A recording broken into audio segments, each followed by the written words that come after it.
Samm Levine has starred in several films and television shows, including Inglourious Basterds, Lost, and most recently, Do Not Harm. But he's probably best known for his role in the cult series Freaks and Geeks. Take a look. Mr. Bones, Mr. Spock, may I join you here in the Enterprise mess hall? I'm so hungry, I could eat a tribble. I don't get it. Who's that? John Wayne. Oh, okay.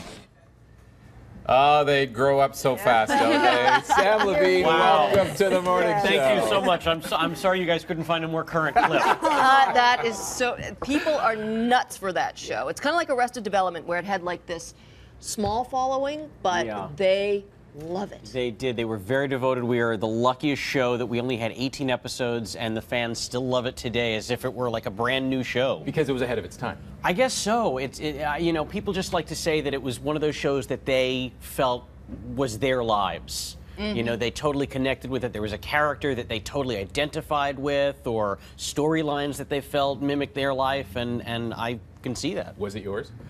Might have been. Yeah. So it wasn't a stretch to play that role? No, it was not a stretch to play that character. Yeah. Now, we have to, earlier on the local edition of the show, we were talking about having imaginary friends in social media, and how I follow this one girl, and she doesn't know me, but I feel like we are fully friends. And so is that kind of how you guys met?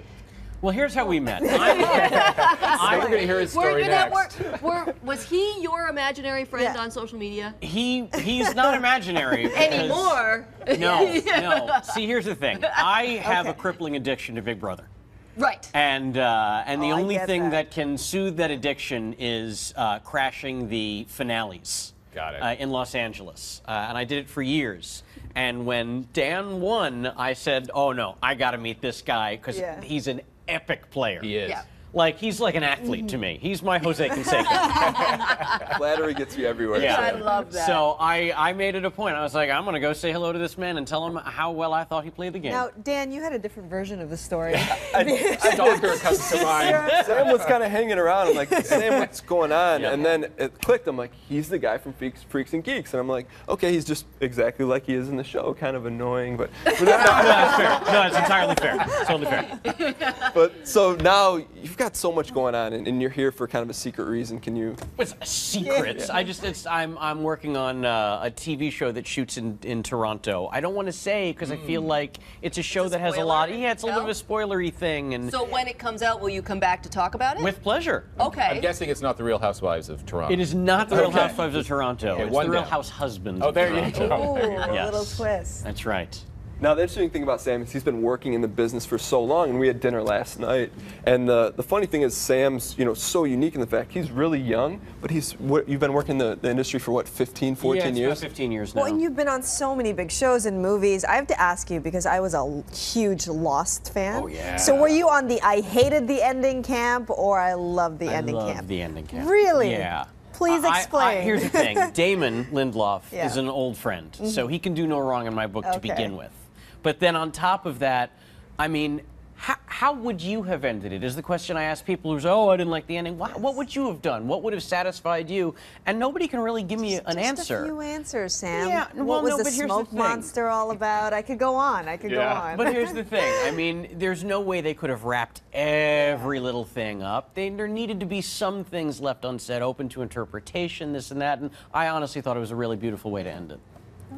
So I know you've been working on the Kevin Pollak web show, chat show. It's amazing. I'm a Thanks, huge man. Dexter fan. When I saw you interviewed Michael C. Hall, I was going crazy. Tell us about that, and like you're a natural on that show, and we got to check it out. But tell us more about the show. No, it's tremendous fun. So it's called KevinPollaksChatShow.com, and we broadcast a live internet talk show every Sunday at around 2 p.m. Pacific. And we have incredible guests on, and Kevin will sit and have a conversation with them, and I'm sort of off to the side.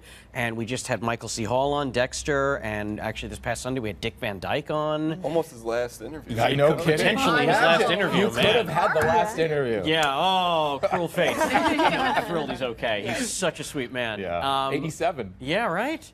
And sharp as a tack, by the way. People can check out the interviews. We stream them live every Sunday, but then they post the following Tuesday. They're on iTunes, they're on earwolf.com, they're on YouTube. and they're really long interviews. They usually range about 90 minutes to 2 hours. So we get in depth with our subject. You're kind of like Pollock's Ed McMahon, right? I am a little bit of the Ed Yeah. McMahon, Andy Richter to his perfect. Charlie Rose. Got it. See, I like to Yeah, I get know, all that's- the different ones in. Well, and you went highbrow there, so I like that. You know. So good to have you in. Can we ask you? I know that this is Ask me anything. Dan's last day. Since you're here shooting, if you've got a spare day down the future, can we have you back and sit maybe in the guest host chair? I would. Oh, would you love do to. that? We Oh, would with love it, 'cause pleasure. We're only getting started. I would love to, because honestly, I don't know if you guys know how this looks on TV, but it looks like I'm in a separate room. This table Our is so table's long. kinda big. And you shoot with these wide lenses. It's Yeah. like I'm in Alberta. I know. Well, look, here producer we can, coming we're out of it. close. We're close. I can touch you. Yeah, there we go. See? That's the magic of television. And shout out to Alberta. They're loving you out in Calgary and Edmonton right now. All right. That's right. Oh, good. So we look forward to having you back, Sam. My pleasure.